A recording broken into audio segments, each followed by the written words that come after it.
Hello everyone, back tuning into today's video. Going to have a look at the weather next week, 10 days for today's video. This will take us to around the 29th of April, so we're heading up towards the end of the month with this update. I hope you're enjoying the sunshine, because today is the peak of the heat and of the early spell of summer weather, although it will stay very warm tomorrow and into the weekend as well. Temperatures will be just a little bit down on those of today, but nevertheless this is the peak of the heat, and we're going to be seeing temperatures at least, they've already gone up around 25 26 degrees. They will be going higher than that, so 27 28 is not out of question. We are getting close to breaking the all-time April maximum temperature record here, and I'll show you what that is later on. What we've got to beat. I don't think we'll do it, but it isn't probably going to be all that far away from it, so it will be interesting to see how that plays out. Now, the transition over the weekend is going to take place with some showery weather, and we'll have a look at Stormwatch later on today. I'm not sure there's a huge amount of thundery potential for this weekend. April is never a particularly thundery month at the best of times, but there probably will be at least some quite heavy showers breaking this hot weather down. So I'll talk you through that this evening, probably around 7 o'clock on Stormwatch. That'll be the first time we've done Stormwatch, I believe, for thunderstorms anyway, since last summer. However, going on with all of our weather, we're going to start in America. This was pointed out by James in the comment box yesterday, James Aquil, our good friend. This is depicting soil temperature in the United States. So this is the website greencastonline.com, and I'll leave the link to this in the description at YouTube. So this shows us the soil temperatures across America, and whilst we've had a really mild April here in much of the United States, much of America, it has been really a very cold month indeed. So this is looking at the northern part of the state. So these yellow colours down here, that's in the southern part of the state. You see Nashville showing up there, Oklahoma over there. So that's down in the south, where it's going to be warm, of course, with the soil temperatures down there. But as we come further north, all these blue colours up here are across central and northern parts of America, and that's where the soil temperatures are staying at or below freezing, or around freezing, not far from freezing, pretty much all day at the moment. The current soil temperature, this is looking at something called Slater in Iowa, and this right in the breadbasket, of course, of America. So this has been the growing area, and it's very late now with this delayed spring. This will have impacts for America in terms of their growing season, probably their the costs of food, not just in America, but maybe even globally now, how long this has gone on. So the current temperature for Slater in Iowa, in terms of the soil temperature, remember this is for the soil temperature, is currently 33 Fahrenheit, and that's very close to 0 degrees Celsius. The 24-hour average for this place, Slater in Iowa, is 34.3. So again, by day and by night, not really getting all that much above freezing. And the 5-day average in terms of the soil temperature for Slater in Iowa is 38.2, so a little bit above freezing for the 5-day average, but still very, very low soil temperature. Really, 38.2 would only be sort of 3-4 degrees Celsius above freezing. So it is a very cold spell they've been having in America, and will things be improving, or certainly northeastern parts of America. This is the temperature anomaly for the next week. It's going from the 19th through 27th of April, and you'll see many parts of America still having unusually cool to cold conditions. Now, I think the worst of the severe cold is going to ease. Remember, these are anomalies to average, so it's not going to be as cold to average as it has been, but even so, temperatures look like for many central eastern parts of America, they are staying very depressed in the next week. Over in the western part of the states, it is warmer there, particularly down into southwestern areas of America. That's the GFS ensemble for Chicago. And that's up near Great Lakes, of course, up in the northeast. We see, again, starting off very cold, -5 degrees at 850 HPA. The red line, again, it is indicating the 30-year upper air temperature average, by the way. So it's the same way we see these ensemble charts here in the UK. So, again, we're starting around -5 at 850 HPA, unusually cold. Look how far below the red line, how far below the 30-year average it is. Whilst the temperature does recover in the next week to some degree, still below. So that's what I was talking about. We are going to lose the severity of the cold for northern and central and eastern parts of America that we've had over the past few weeks, but nevertheless it is going to stay unusually chilly. It's not till we get till the very end of April into the first week of May that we have got the upper air temperatures in Chicago going above average. So finally, looks like this is going to start to ease this cold spell as we get through into the beginning of May. But of course, similar with reading these ensembles for the UK, that part is more unreliable, and we do see a fair amount of scatter there. So perhaps it won't be quite as straightforward as that indicates, but it does look as though the first week of May should see conditions easing. This is what's happening at the moment in America. We've got this ridge here through the central part of the states, and it's on the eastern side of this ridge, but we're bringing down this cold air still from Canada. On the western side of the ridge, of course, we're pulling up much warmer air from Mexico. So down there, it is a lot warmer in the western and southwestern parts of America. Now what's going to happen is that very gradually that ridge is going to transfer eastwards. So there's the upper air temperatures. Again, they're still unusually depressed for many northern and eastern parts of America, still bringing the -5, -10 ice firm down into the far northeast states from Canada. Now, as we're saying, what's going to happen over the next week is that this ridge is going to start to transfer eastwards. As it does so, it should start to pull up, perhaps not particularly warm, but warmer air from southern parts of the state. So, obviously, the upper air temperatures are improving over the coming week. This is Tuesday, 24th April, when the upper air temperatures are starting to lift up. Although any real heat is still out in the west and the southwestern parts of states down here. That's how things look as we get through towards the end of April. And there's no sign of those nasty northerly winds returning, so that's the good news. Whilst temperatures aren't going to be anything to get overly excited about through the breadbasket and into eastern parts of America, they will be starting to improve. They will be improving over the next week. And as I say, there's no sign of any return of really nasty cold weather from Canada at this stage. Down in the southwest, of course, the heat continues down there through places like Nevada. They're going to be baking hot in the southwestern parts of the state because it is getting late into the spring now, so you can expect real heat down there in the southwest states. But overall temperature is still a little bit cooler than average, even through towards the final days of the month in America. I hope you found that interesting, and I know we do have people watching from America, so if you want to hear more about what's happening in the States, do let me know via the comments. So, no cold weather, particularly in the UK, however. Our central temperature is now heading up towards 2 degrees above average for April. So, this is the latest provisional up to the 18th of the month, coming out at 9.1 to yesterday. That's nearly 2 degrees above average. And it's going to increase, of course, even more over the next few days, particularly today. We'll see this going up further. So by the time you get through to the end of the weekend, this might be at or above 10 degrees in terms of the central temperature. That is a very high level indeed for April. It'll probably drop back a little bit next week, but obviously it is going to be a substantially warmer than average month. This turned into a very strange year for the CET, by the way, because you'll see that January was a very mild month, 1.5 degrees above average. And then we have the two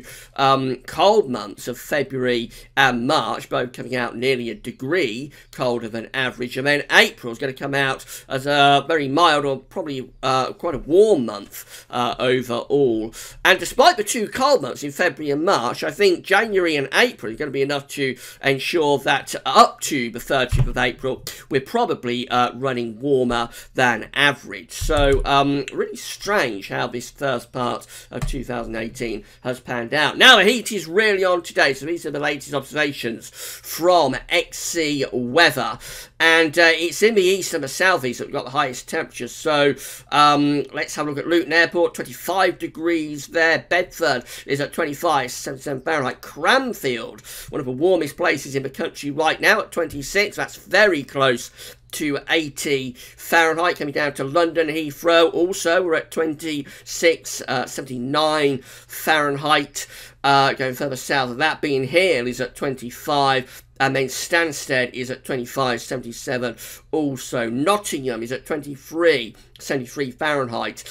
At midday, remember, so it's got 2 or 3 more hours of warming still to go. Teesside up in the northeast at 21, and even at Dundee we're at 18, substantially above average, although it is pretty cool at Tulloch Bridge, only 11 degrees there, and as we come down into the Isle of Man, only 10 degrees, so much cooler around the far northwest of the country, but down in the southeast it is a very, very warm day. Indeed. The overall highest maximum temperature for April, this is from Trevor Harley's weather website. You can find a link to Trevor Harley's website on the links page.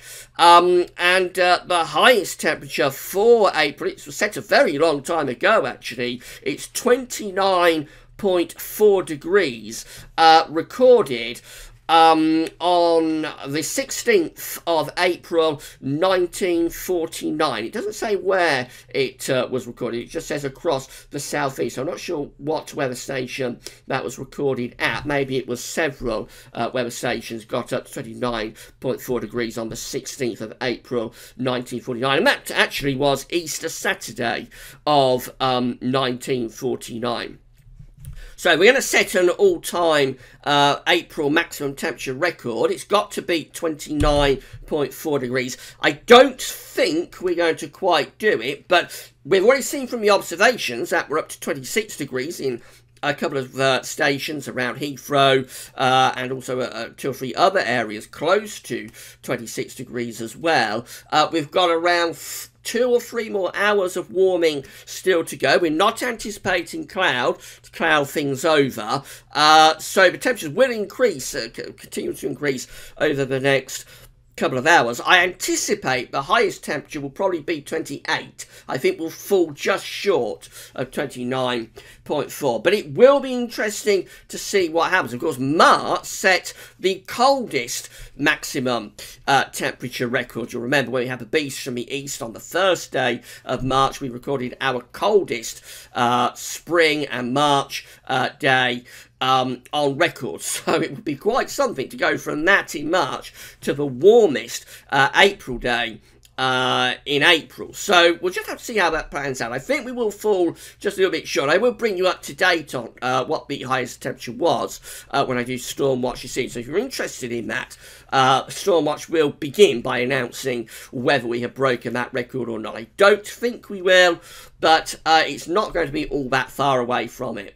Right, I've wasted enough time. Let's get on with some forecasting, and we're going to have a look at 500 millibar height anomaly flowcharts from Penn State University website next. We've got the ECMWF here on the top, and the GFS, which we'll have a look at in a moment, is on the bottom. 500 millibars, 81 feet is an area in the absolute high pressure, low pressure, are being moved around by a jet stream running above. Black extrapolates low pressure, red and orange high pressure. And these are mean flowcharts for 7 to 10 days' time. This takes us to around, let's say, the end of April. It takes us to 29th, but let's say it takes us to the 30th. So we find that we've got a below average heights to the northern British Isles and above average heights down to the south. That looks like a classic sort of Atlantic driven pattern. Jet streams coming through like that. The driest weather obviously is going to be in the south, close to that ridge. The most unsettled weather will be in the north. It's a cooler pattern as well compared to what we've had recently, because the air is coming out of sort of the northern Atlantic in that direction. So we will see lower temperatures as we go through next week. This is the GFS, and it's a very, very similar setup for the 7 to 10-day time frame. Again, the above average heights to our south, below average heights up to the north, bringing the flow and the jet through the country like that. So again, it implies the driest weather will be to the south, the most unsettled weather will be to the north. Probably all places having some rain at times, but particularly so for the north and west, and it's not all that warm either. These are the GFS ensembles for London. So the red line here is the 30-year upper air temperature average for London. There's the heat wave, starting significantly warmer than average at the moment. We're somewhere between 10 and 15 degrees at 850 HPA. You remember back at the start of March, we was down here at minus 15 at 850 HPA. So an incredible rise in temperature has taken place over the past few weeks. If we could see this graph starting at the beginning of March and going through to now, it would look quite incredible the way the temperature has lifted up from where we was at the beginning of March. But anyway, we're very substantially warmer than average right now, staying that way into the weekend, and then temperatures cooling off. It takes a little while to get back to the 30-year average, but by next week we are back down there, and then we stay at that sort of level right way through to the end of April. So that's the end of April and start of May just there, and we're back much closer to average. No sign once we cool down that we're going to go back to the very high level of temperatures that we are currently at before we get through to the start of May. Anyway, temperature anomalies for the next week from the 19th, 27th of April coming out warmer than average, but not as warm as it has been. So these anomaly charts are beginning to cool down a little bit. You'll notice most of Europe substantially warmer than average, but in the north and west of Europe, well, it's still a little bit above average, except in the west of Norway. Temperatures are cooling down. They're going back to average for Ireland. And for the UK, just a little bit warmer than average. It means we'll probably continue to cool over the next couple of days. Precipitation anomalies look like that, close to average, a little bit wetter than average in the north, and a little bit drier than average down in the south, telling us that we are going to get this north-south split setting up through the course of next week. So that's how things are looking on Sunday. This is our changeover day. Now, I said at the start of the video, and I think the risk of thunder over weekend break has now been downgraded a little bit. And that's because it looks as though the cold front that's going to push across the country through Sunday has sped up a little bit. So that may scoot through across many parts of the country early on Sunday. Therefore, we probably don't get the rising temperature before the cold front arrives to trigger the storms. But I'll go over all of this in Stormwatch this evening. That pushes through the country then on Sunday and clears away the heat. And as we go through to Monday, obviously we're back into a flat westerly flow. It's much cooler, and it's more unsettled as well. And then through the course of next week, we have low pressure to the north, high pressure to the south. It's we saw it on the height anomaly, what's going to happen. So the jet stream is coming through the country in that sort of direction. The air is coming from the North Atlantic, so it's going to be a lot cooler compared to what it is at the moment. And there'll be showers or longer spells of rain. Longer spells of rain, particularly for the north, showers for the south, and the driest weather will be in the far south, close to this ridge from the Azores High. We run up to day 10, and if anything, it's turning more unsettled then. The Azores High is beginning to pull out into the middle of the Atlantic on this particular GFS run, which is starting to allow these low pressure to invade from the north and from the west. So we're going to a very unsettled spell for the final days of April. Really long way off, but that does look very unsettled indeed as we go to the end of April into the start of May, beginning to head up towards Bank Holiday weekend, of course. And by the way, Bank Holiday updates will begin this weekend at Gazovitz. Finally, the ECMWF. So here's this cooler, showery weather as we go into Monday, and that continues into Tuesday and Wednesday as well. Unsettled, changeable weather, not desperately wet. It's not going to be a washout of the week next week, but it will be more unsettled compared to this week. And the main thing will be the lower temperatures next week as well. We are still into April though, bear in mind, so it's not going to be desperately cold, just going to be a lot cooler compared to this week, with temperatures actually probably coming out quite close to average. We're going to the extended range. We do have a bit of a go at building another ridge to our south, but that looks very, very transient, and I think it will quickly be pushed away to the east with these areas of low pressure coming back in from the Atlantic at day 10. So the story that we're going with is that we're starting really warm at the moment. We're close to breaking April records. I think we'll break an April date record, by the way. I didn't mention that at the start of the video, but I think we will break the date record for the 19th of April. So you'll be hearing about that. We may get close to breaking the all-time April maximum temperature record set in 1949. I think we'll fall just short, but I'll bring you up to date on how that panned out when I do Stormwatch this evening. So really warm, hot at the moment. Do get out and make the most of it if you enjoy it. If you don't, you've only got until the weekend to wait before it starts to cool down. And then next week looks substantially cooler and more unsettled and changeable as well. So essentially as you were for the updates we've been doing this week. Right, bit of an extended one with all that stuff at the start of the video relating to America, so I hope you enjoyed today's video. I say this evening we've got Stormwatch coming up, so come back for that if you want to know what the thundery potential might be this weekend as we lose a heat wave. But yeah, that's all for now, and thanks for watching.